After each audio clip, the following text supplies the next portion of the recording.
नमस्कार विद्यार्थी मित्रांनो. केटेचम महाविद्यालय राज्यशास्त्र विभाग आयोजित ह्युमन राईट या क्रेडिट कोर्ससाठी मी प्राध्यापक गणेश सुखदेव आपल्या सर्वांचं स्वागत करतो. विद्यार्थी मित्रांनो, मागील भागामध्ये आपण ह्युमन राईट म्हणजे मानवी हक्क या विषयाची संकल्पना, हक्क म्हणजे काय, मानवी हक्कांचा अर्थ, स्वरूप, त्याची व्याप्ती या विविध मुद्द्यांच्या संदर्भात माहिती घेतलेली आहे. आजच्या भागात आपण मानवी हक्कांचं जे वर्गीकरण केलं जातं त्याविषयी माहिती बघणार आहोत. खरं तर आपल्याला माहिती आहे की सर्व हक्क हे स्वाभाविक आणि परंपरेने प्राप्त होणारे असल्यामुळे मानवी हक्कांच्या जागतिक जाहीरनाम्यातच त्यांचं वर्गीकरण केलेलं आपल्याला दिसत नाही. परंतु नंतरच्या काळात झालेल्या मानवी हक्कांच्या विकासाच्या विविध टप्प्यांमध्ये मानवी हक्कांचं साधारणतः 4 प्रकारे त्याचं वर्गीकरण केलं जातं.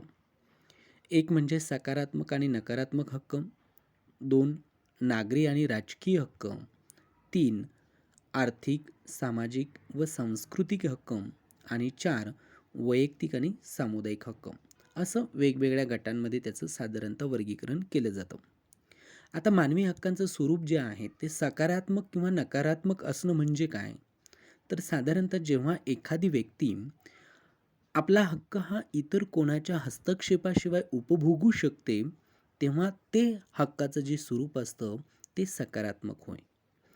उदाहरणार्थ, कामाच्या किंवा जगण्याचा जो हक्क आहे, याच्यात सरकारकडून सकारात्मक कृतीची जेव्हा अपेक्षा केली जाते, तेव्हा तो सकारात्मक हक्क ठरतो. जेव्हा एखादी व्यक्ती आपल्या अभिव्यक्ती स्वातंत्र्याचा वापर करीत असते, तेव्हा सरकार किंवा इतर कोणत्याही घटकाकडून त्या हक्काला बाधा पोहोचू नयेत किंवा तशी बाधा पोचता कामा नयेत, अशावेळी त्या हक्काचं जे स्वरूप असतं ते नकारात्मक असतं. या अर्थाने आपल्याला तो सकारात्मक व नकारात्मक, ज्याला पॉझिटिव्ह आणि निगेटिव्ह असं आपण म्हणतो, तो भेद आपल्याला सांगता येईल. साधारणतः आपल्याला माहिती आहे की 10 डिसेंबर 1948 रोजी संयुक्त राष्ट्रसंघाच्या आमसभेने मानवी हक्कांच्या आंतरराष्ट्रीय जाहीरनाम्याच्या परिणामकारक अंमलबजावणीसाठी एक मसुदा तयार करण्याची गरज व्यक्त केली होती आणि मानवी हक्क आयोगाने ही जबाबदारी स्वीकारून हा मसुदा तयार केला. पुढे आर्थिक आणि सामाजिक मंडळ जे आहेत, ज्याला आपण इकॉनॉमिकल अँड सोशल काउन्सिल म्हणतो, त्या काउन्सिलच्या 13व्या सभेमध्ये हा मसुदा चर्चेला आपल्याला आलेला दिसतो. नागरी व राजकीय हक्क तसेच आर्थिक, सामाजिक आणि सांस्कृतिक हक्क याबाबत एकच करारनामा असण्याच्या व्यवहार्यतेबद्दल या मंडळाने शंका व्यक्त केली होती आणि विशेष म्हणजे सभासद राज्यांना देखील नागरी आणि राजकीय हक्कांच्या तात्काळ अंमलबजावणीची त्यांनी तयारी दर्शवली. मात्र आर्थिक, सामाजिक आणि सांस्कृतिक जे हक्क आहेत त्या हक्कांची तत्परतेने अंमलबजावणी करण्याची त्यांची फारशी इच्छा दिसत नव्हती आणि त्यामुळे प्रत्येक हक्कांचा जो संच आहे तो वेगळ्या स्वरूपाचा असून त्याला त्या पद्धतीने हाताळण्याची गरज आहे, असं ह्या मंडळाने एक व्यक्त केलं आणि त्यावर राज्यांनीही आपापले प्राधान्यक्रम असतात, अग्रक्रम असल्याची भूमिका विविध घटक राज्यांनी किंवा नेशन स्टेट ज्याला आपण म्हणतो त्या राज्यांनी घेतलेली दिसते. शेवटी प्रदीर्घ चर्चेअंती राज्यांनी 2 करारनामे असण्याविषयी एक मान्यता दर्शवली आणि त्यातील एक भाग म्हणजे हा नागरी व राजकीय हक्कांचा आणि दुसरा भाग हा आर्थिक, सामाजिक आणि सांस्कृतिक हक्कांचा करारनामा, जो 1966ला त्याच्यामध्ये हा वेगळे करण्यात आले. ह्या दोघांविषयी मतभेद असले तरी हक्कांचे हे 2 प्रकार परस्पर पूरक किंवा परस्पर अवलंबी असून याविषयीची सर्व चर्चा त्या राज्यांमध्ये आपल्याला झालेली दिसते आणि त्यांच्यात एकमत देखील असल्याचं दिसतं. मानवी हक्कांचा आधार आणि अपेक्षित अंमलबजावणी समजून घेण्याकरिता मानवी हक्कांचं 2 भिन्न प्रकारांमध्ये वर्गीकरण करण्याची गरज ठरते. एक म्हणजे नैतिक हक्क आणि दुसरे म्हणजे कायदेशीर हक्क. आता कायदेशीर हक्क म्हणजे असे सर्व हक्क की जे सध्याच्या कायद्यामध्ये आपल्याला दिसतात. कायद्याची मान्यता आणि संरक्षण मिळालेले हक्क म्हणजे कायदेशीर हक्क असं आपण म्हणू शकतो. एखादा हक्क अस्तित्वात असण्याचा प्रश्न संबंधित कायद्यातील तरतुदीवरून सुटू शकतो. एखादा कायदा संमत झाल्याशिवाय तो कायदेशीर हक्क अस्तित्वात आला आहे असं म्हणता येत नाही. त्याचबरोबर या कायद्याच्या मान्यतेची जी मर्यादा आहेत, ही मर्यादा हा कायदा संमत करणाऱ्या अधिकार मंडळाच्या कार्यकक्षेत असते. आणि म्हणून कायदेशीर हक्कांचं एक भारतातील उदाहरण सांगायचं म्हणजे आपल्याला ग्राहकांचे हक्क सांगता येईल. जे 1986ने जे ग्राहक संरक्षण कायदा करून ते बहाल केलेले आपल्याला दिसून येतात. या अर्थानं आपल्याला सांगता येईल. मग सकारात्मक आणि नकारात्मक हक्क ही जी हक्कांची एक गट मानला जातो, त्याचं जर आपल्याला चर्चा करायची ठरली तर नकारात्मक हक्काची आपण चर्चा करू पहिले. मानवी हक्कांच्या जागतिक जाहीरनाम्यात जे हक्क समाविष्ट केलेले आहेत, त्यांची ढोबळमानाने अशी ही सकारात्मक आणि नकारात्मक अशी विभागणी केली जाते. नकारात्मक हक्क म्हणजे काय? तर जे राज्याला काही गोष्टींची कारवाई करण्यापासून मज्जाव करतात किंवा त्याला रोखतात, थांबवतात. राज्याला हे बंधनकारक असतं, की त्याने व्यक्तीच्या कोणत्याही हक्कांचे हनन करू नये किंवा ते काढून घेऊ नयेत. म्हणजे मानवी हक्कांच्या जागतिक जाहीरनाम्यातील कलम 19 जे आहेत, त्यानुसार व्यक्तीला मत आणि विचार स्वातंत्र्य आहेत आणि ज्यात राज्याने हस्तक्षेप करता कामा नये. हे नकारात्मक हक्काचं एक उत्तम उदाहरण म्हणून आपल्याला सांगता येतं. प्रत्येक व्यक्तीला स्वतःच्या विकासासाठी आचार व विचार स्वातंत्र्याचा हक्क आहे. त्या हक्कांचं संरक्षण करण्याची जबाबदारी ही राज्याची असते. त्याचप्रमाणे कलम 18 मध्ये दिलेलं जे धर्म स्वातंत्र्याचा आणि सत्सद विवेक बुद्धीचा जो हक्क आहे, हे नकारात्मक हक्कांचेच उदाहरण आपल्याला म्हणून सांगता येईल. त्याचबरोबर कोणतीही राज्य व्यक्तीला हव्या त्या धर्म आणि धार्मिक परंपरा यांच्या निवडीपासून रोखू शकत नाही किंवा विनाकारण अटकेविरुद्धचा हक्क, अमानुष आणि अपमानास्पद वागणूक आणि शिक्षा किंवा छळ यापासून मुक्ततेचा हक्क, हे देखील नकारात्मक हक्कांच्याच प्रकारात मोडणारे हक्क म्हणून आपल्याला सांगता येतात. नकारात्मक हक्क हे राज्याचे अनिर्बंध जे अधिकार असतात, त्या अधिकाऱ्यांची मर्यादा स्पष्ट करतात. प्रत्येक व्यक्तीला राजकीय अधिसत्तेद्वारे संरक्षण मिळतं. नकारात्मक हक्कांच्या बाबतीतील बंधन राज्य पाळतं की नाही पाळत यावर राष्ट्रीय न्यायव्यवस्था आणि मानवी हक्क आयोग हे लक्ष ठेवण्याचं साधारणतः काम करताना दिसून येतात. सकारात्मक हक्क जे आहेत, साधारणतः हे सकारात्मक मानवी हक्क म्हणजे असे हक्क की ज्यामध्ये राज्याने व्यक्तीला हे हक्क उपभोगता येण्याजोगे वातावरण निर्माण करणं किंवा तशा तरतुदी तयार करणं, त्याला सकारात्मक हक्क म्हणता येईल. म्हणजे अशा वातावरणाशिवाय व्यक्ती आपले हक्क चांगल्या प्रकारचे उपभोगू शकणार नाही. मग मानवी हक्कांच्या जागतिक जाहीरनाम्यातील कलम 3 मध्ये समाविष्ट करण्यात आलेला उदाहरणार्थ जगण्याचा हक्क, हे सकारात्मक हक्काचं उत्तम असं उदाहरण आहे. माणसाने प्राण्यासारखं जीवन जगणं अपेक्षित नसून त्याला सन्मानानं, अर्थपूर्ण आणि दर्जेदार जीवन जगता यावं अशी परिस्थिती राज्यानं निर्माण केली पाहिजेत. प्रतिष्ठेचं जीवन जगता येण्यासाठी राज्याने प्रत्येकाला पुरेशा शिक्षणाची सुविधा असेल, आरोग्याच्या सुविधा असेल, प्रदूषणरहित वातावरण असेल, स्वच्छ पाणी असेल, ह्या गोष्टी पुरवल्या पाहिजेत. या सुविधांशिवाय व्यक्तीला आनंदानं जीवन जगणं आणि आपला विकास करता येणं शक्य होणार नाही. आणि म्हणून व्यक्तीला या सुविधा पुरवण्याबद्दल राष्ट्रीय न्यायव्यवस्था असेल किंवा मानवी हक्क आयोग असेल, हे राज्याला जाब विचारू शकतात. उदाहरणार्थ करेल वासक या विचारवंताने मानवी हक्कांचे 3 प्रकारात वर्गीकरण केलेलं आहे. त्यांच्या मते पहिल्या पिढीतील मानवी हक्क, दुसऱ्या पिढीतील मानवी हक्क आणि तिसऱ्या पिढीतील मानवी हक्क. आता हे जे मानवी हक्कांची ह्या ज्या पिढ्या सांगितलेल्या आहेत, त्याच्या आधारे आपल्याला नागरी हक्क आणि राजकीय हक्क किंवा सामाजिक, आर्थिक, सांस्कृतिक, वैयक्तिक, सामूहिक असं त्याचं वर्गीकरण आपल्याला करता येतं. म्हणजे पहिल्या पिढीच्या मानवी हक्कांमध्ये नागरी व राजकीय हक्कांचा समावेश होता. हे हक्क प्रदीर्घ काळात विकसित झालेले आहेत.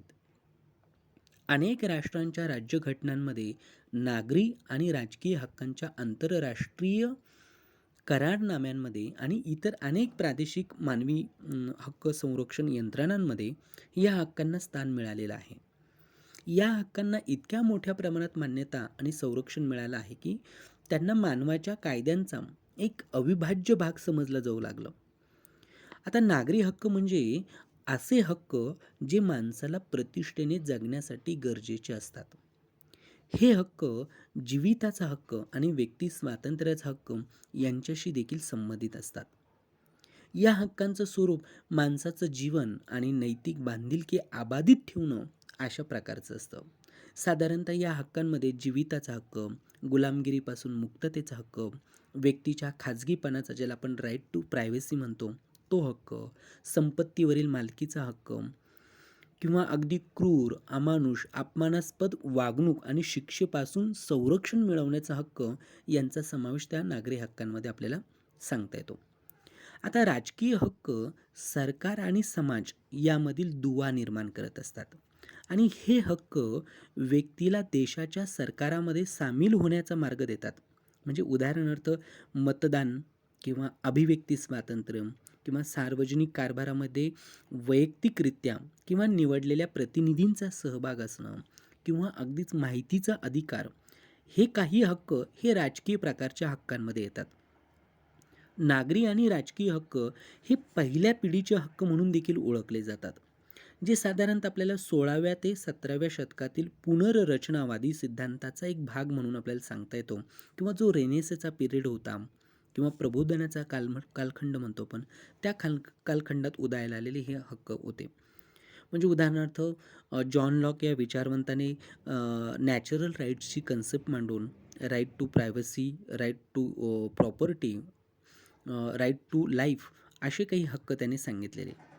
तसेच ब्रिटिश, अमेरिकन आणि फ्रेंच या क्रांतींशी संबंधित सुद्धा या नागरी आणि राजकीय हक्कांचा संबंध आपल्याला दिसून येतो. नागरी हक्क आणि राजकीय हक्क यांचं स्वरूप जरी भिन्न असलं तरी ते एकमेकांशी जोडलेले आहेत. ते एकमेकांपासून वेगळे काढता येत नाही. राजकीय हक्कांचा वापर करत असताना किंवा करता येण्यासाठी काही नागरी हक्क असणं हे गरजेचं असतं. याबाबत नागरी व राजकीय हक्कांचा आंतरराष्ट्रीय करारनामा ICCPR हा जो करार आहे हा 16 डिसेंबर 1966 रोजी संयुक्त राष्ट्र संघटनेच्या आमसभेने, ज्याला जनरल असेंब्ली म्हणतो, त्यांनी स्वीकारला. आणि नागरी व राजकीय हक्क हे नकारात्मक हक्क म्हणूनही बघता येतात, कारण या हक्कांच्या अंतर्गत सरकारला काही गोष्टी न करण्याचं बंधन घातलं गेलेलं असतं आणि त्या गोष्टींचं उल्लंघन करणं म्हणजे सरकारचा हस्तक्षेप आहेत असं तिथं मानलं जातं. दुसऱ्या पिढीतले जे हक्क मानले जातात ते साधारणतः आर्थिक, सामाजिक आणि सांस्कृतिक स्वरूपाचे हक्क. म्हणजे हे जे हक्क आहेत आर्थिक, सामाजिक, सांस्कृतिक, हे हक्क सर्वसामान्यपणे दुसऱ्या पिढीतले असतात आणि या हक्कांना आंतरराष्ट्रीय व प्रादेशिक यंत्रणांमध्ये स्थान मिळालेलं आहे. आर्थिक, सामाजिक, सांस्कृतिक हक्क हे मूलभूत मानवी गरजांशी संबंधित आहेत. पुरेसे आणि सकस अन्न मिळणं किंवा कापड असेल किंवा घर किंवा अपेक्षित जीवनस्तर, पिण्यायोग्य पाणी, निरोगी वातावरण, शिक्षणाचा हक्क, उपासमारीपासूनची मुक्तता, कामाचा हक्क, सामाजिक सुरक्षितता, मानसिक आणि शारीरिक आरोग्य, हे जे आहेत हे या हक्कांमध्ये यांचा समावेश होतो, ज्याला आपण आर्थिक, सामाजिक, सांस्कृतिक असं म्हणतोय. सर्वसाधारण संयुक्त राष्ट्र संघटनेच्या आमसभेने 16 डिसेंबर 1966 मध्ये संमत केलेला जो आर्थिक, सामाजिक, सांस्कृतिक हक्कांच्या आंतरराष्ट्रीय करारनामा होता, त्यामध्ये या सर्व हक्कांचा अंतर्भाव करण्यात आला. आता हे हक्क अभावापासून मुक्तता, ज्याला फ्रीडम फ्रॉम वॉन्ट असं आपण म्हणतो, या संकल्पनेवर आधारलेल्या आहेत. आणि ही संकल्पना अमेरिकेचे अध्यक्ष फ्रँकलिन रुझवेल्ट यांनी मांडलेल्या 4 मूलभूत स्वातंत्र्यापैकी एक आहे असं आपल्याला दिसतं. त्यांनी अमेरिकन काँग्रेससमोर, म्हणजे तिथलं लेजिस्लेचर, विधिमंडळासमोर 6 जानेवारी 1941 रोजी केलेल्या एका भाषणात त्यापैकी मुख्य 4 स्वातंत्र्याची मांडणी केलेली होती. एक म्हणजे भाषण व अभिव्यक्ती स्वातंत्र्य, त्यानंतर प्रत्येक व्यक्तीचे स्वतःच्या पद्धतीने धर्माचरण करण्याचं स्वातंत्र्य, त्यानंतर तिसरं म्हणजे अभावापासून मुक्ततेचं स्वातंत्र्य आणि चौथं म्हणजे भयापासून मुक्तता, भीतीपासून मुक्तता. या 4 स्वातंत्र्यांना त्यांनी भावी जगाचा पाया म्हणून त्यांनी त्याला संबोधलेलं होतं. आता या हक्कांना सकारात्मक हक्क म्हणून असंही त्यांच्याकडे बघितलं जातं. कारण या हक्कांच्या सहज पूर्तीसाठी राज्याकडून काही सकारात्मक पावलं उचलली जाणं अपेक्षित असतं. हे हक्क उपभोगण्यासाठी साधनांची मोठ्या प्रमाणामध्ये आवश्यकता असते. त्यामुळे नागरी व राजकीय हक्कांप्रमाणेच यांची तातडीने अंमलबजावणी करता येणं कठीण असतं. हक्कांचं हे वरील दोन्ही प्रकार हे महत्त्वाचेच आहेत. म्हणजे नागरी व राजकीय हक्कांशिवाय आर्थिक आणि सामाजिक किंवा सांस्कृतिक हक्क हे प्रत्यक्षात उतरू शकत नाही, हे आपण मात्र इथं लक्षात घेणं गरजेचं आहे. म्हणून त्यांच्यातलं हेच बायफर्गेशन जरी असेल, तरीही दोन्हीही हक्क हे तितकेच व्यक्तीच्या विकासासाठी, सर्वांगीण विकासासाठी महत्त्वपूर्ण ठरतात. आणि तिसऱ्या पिढीतले जे हक्क मानले जातात, ते साधारणतः सामूहिक हक्क हे तिसऱ्या पिढीचे हक्क आहेत असं मानलं जातं. म्हणजे व्यक्ती विविध गटांमध्ये, समूहांमध्ये राहते. म्हणजे जसं की कुटुंब असेल, धार्मिक संस्था असतील, वांशिक गट असतील, व्यापारी संघटना, व्यावसायिक संस्था किंवा अगदीच राज्य संस्था. अशा वेगवेगळ्या प्रकारे आपल्याला सांगता येईल. मग तिसऱ्या पिढीचे मानवी हक्क समूहाच्या सामूहिक प्रयत्नातून प्रत्यक्षात येतात. हे हक्क बंधुत्वाच्या भावनेवर आणि एकत्रित राहण्याच्या इच्छेवर आधारलेले असतात. या हक्कांमध्ये विकासाचा हक्क, शांततेचा हक्क, स्वयं निर्णयाचा हक्क इत्यादी हक्कांचा समावेश होतो. केराल वासक यांच्या मतानुसार हक्कांचा हा जो प्रकार आहे, हा बंधुभावाच्या भावनेवर आधारित आहे. हा बंधुभाव आंतरराष्ट्रीय समाजाच्या शांतता, विकास आणि पर्यावरण या समस्या सोडवण्यासाठी आवश्यक आहे. सामूहिक हक्कांची प्रभावी अंमलबजावणी पर्यायानं इतर हक्कांचा उपभोग घेण्यासाठीही विशेष करून मदतकारक ठरत असते. म्हणजे सपोर्टिव्ह ठरते. या हक्कांमध्ये स्वयंनिर्णयाचा हक्क असेल, चिरस्थायी किंवा ज्याला आपण शाश्वत पर्यावरणाचा हक्क म्हणतो तो असेल, सस्टेनेबल एन्व्हायरमेंट असेल किंवा शांततेचा हक्क यांचा त्याच्यामध्ये अंतर्भाव होत असतो. मानवी हक्कांचे दुसऱ्या प्रकारे वर्गीकरण करावायचं जर झाल्यास त्याचं समर्थनीय म्हणजे दाद मागता येणारे हक्क आणि असमर्थनीय ज्याला आपण दाद न मागता येणारे हक्क या प्रकारे देखील त्याचं एक वर्गीकरण केलं जातं. समर्थनीय हक्क म्हणजे काय? तर असे हक्क की जे कायद्याने मागता येतात. म्हणजे ज्या हक्कांच्या अंमलबजावणीसाठी कायदेशीर उपाययोजना उपलब्ध असतात ते हक्क होय. या हक्कांना संरक्षण देण्याचे सकारात्मक बंधन हे राज्यावर असतं. आणि दुसऱ्या बाजूला असमर्थनीय हक्क म्हणजे असे हक्क जे कायद्याने मागता येत नाही, परंतु तेही मानवी हक्क अस्तित्वासाठी आवश्यक असतात. राज्याने ते अंमलात आणणं हे साधारणतः अपेक्षित असतं, मात्र ते एकदम करणं शक्य नसल्यानं त्यांची अंमलबजावणी ही टप्प्याटप्प्याने केली जात असते. साधारणतः हक्कांच्या बाबतीत आपल्याला समजण्यास सोयीचं व्हावं आणि विचारांमध्ये स्पष्टता यावी म्हणून हक्कांचं या वेगवेगळ्या प्रकारांमध्ये आपण त्यांचं वर्गीकरण करत असतो. परंतु यामुळे काही वेळा काय होतं की व्यवहारात गंभीर समस्या निर्माण होण्याचा देखील संभव असतो. आणि मग असे काही हक्क आहेत की जे एकापेक्षा अधिक प्रकारांमध्ये येतात. म्हणजे उदाहरणार्थ जर घेतलं तर संपत्तीचा हक्क, राईट टू प्रॉपर्टी. हा हक्क एकाच वेळी तो नागरी हक्क आहेत, राजकीय आहेत, आर्थिकही आहेत. म्हणजे अशा तीनही प्रकारांमध्ये मोडणारा हक्क म्हणून आपल्याला सांगता येतो. प्रत्येक मानवी हक्क हा कार्यकर्त्याने हे वेगवेगळं वर्गीकरण समजून घेतलं पाहिजेत. जेणेकरून त्याला मानवी हक्कांचे विविध प्रकार हाताळताना योग्य दृष्टिकोन आणि अचूक डावपेचांचा अवलंब करता येईल आणि प्रत्येक व्यक्तीला मानवी हक्क उपलब्ध करून देता येईल या पद्धतीचं सांगता येतं. परंतु मानवी हक्क हे शेवटी मनुष्याच्या विकासासाठी, सर्वांगीण विकासासाठी, माणसाला माणूस म्हणून जगण्यासाठी सर्व हक्क आवश्यक असतात. म्हणजे अगदी साधं उदाहरण जर द्यायचं ठरलं तर आपल्याला सांगता येतं की भारतीय संविधानामध्ये जे प्रकरण क्रमांक 3 आहेत, ज्याला आपण फंडामेंटल राईट्स मूलभूत हक्काचं प्रकरण म्हणतो, कलम 12 पासून ते 35 पर्यंत हे दाद मागता येण्याजोगे हक्क आहेत. पण प्रकरण क्रमांक 4 ज्याला कलम 36 ते कलम 51 पर्यंत जे डायरेक्टिव्ह प्रिन्सिपलचे मार्गदर्शक तत्वांचे आहेत, ते देखील मूलभूत हक्कच आहेत. फक्त तेवढा त्याचा फरक आहे की ते न्यायप्रविष्ट म्हणजे दाद न मागता येणारे हक्क आहेत किंवा ते तात्काळ साध्य करता न येणारे आहेत. ते दीर्घकाळ हक्कांची परिपूर्ती करता येऊ शकते. या अर्थाने आपल्याला हक्क, परंतु ते सुद्धा मूलभूत मानवी हक्क या संकल्पनेमध्येच येताना आपल्याला दिसून येतात. इथपर्यंत आपण विद्यार्थी मित्रांनो हक्कांचे वर्गीकरण त्याच्यातलं वर्गीकरण करून वेगवेगळे प्रकार पाडून आपल्याला त्याची स्पष्टता अधिक चांगल्या पद्धतीनं करता यावी यासाठी आपण अशा वर्गीकरणामध्ये ते समजून घेत असतो. परंतु मानवी हक्क ही संकल्पना व्यापक आणि वैश्विक असल्यानं तिचा आवाका देखील मोठा आहे हे आपण लक्षात घेणं गरजेचं आहे. इथपर्यंत आपण थांबूया. पुढील भागामध्ये मानवी हक्कांच्या संरक्षणासाठी ज्या विविध यंत्रणा निर्माण केलेल्या आहेत त्या यंत्रणा कोणत्या आहेत त्याची माहिती घेऊया.